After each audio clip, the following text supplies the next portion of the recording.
breaking down the area of polygons. We're going to move on past just rectangles and look at polygons, which again are closed figures with straight sides. Right there, it's a polygon, not a rectangle. What we do is we break that down into multiple rectangles and then find the area of each individual rectangle, add them together, and we have the total area for the whole polygon. This is the type of problem you're going to be seeing.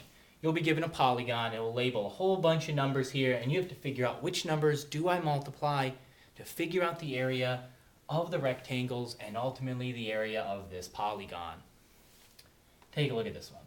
You have 10 here, 8 on this side, 8 here, 5 here, 2 here, 3 here. We don't by any means need all of them. Start out with length times width of a rectangle. I drew a line down here to break this into a rectangle here and a rectangle here. First one, this one here, is 5 times 8. We have this side is 5, this side is 8. So we know the length and width. 5 times 8. Next one, we know this is 10 and this side is 3, so 10 times 3. Notice we did not use either of these two numbers, so you won't always use all the information. You need to find the important information, pull it out. 5 times 8, 10 times 3. 5 times 8 is 40, 10 times 3 is 30, 40 plus 30 is 70 square units. That's the area of this polygon. Could have a more challenging problem like this. Oh wow, look at all these numbers and rectangles. Calm down, there's only 3 of them. So, remember, length times width. Look for that first. I drew a line here. We can break this into one rectangle. Well, you have 4 by 2. So, I could do 2 times 4 to figure out the area of this rectangle. Then I drew a line down here to make a rectangle here. 4 by 2. Again, I just did 2 times 4 here. And finally, I have the rectangle in the middle, which I labeled this line as 2. So I do 2 times 4. And now I've, again, 2 times 4 for each of these 3 rectangles. 2 times 4 is 8. 2 times 4 is 8, and 2 times 4 is still 8, didn't change. So we have 8 plus 8 plus 8.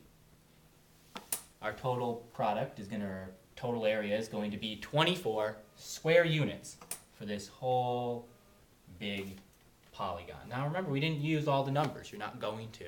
It's just there to make sure you pull out the right information.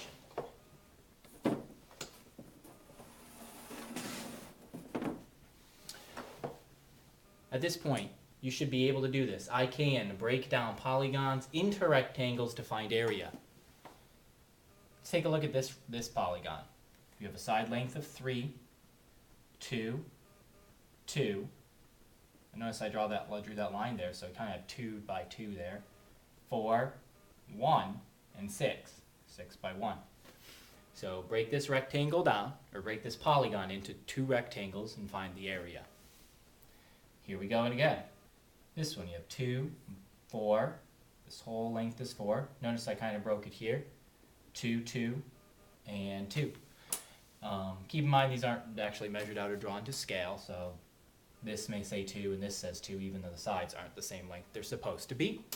Figure out what the area is of these 2 polygons.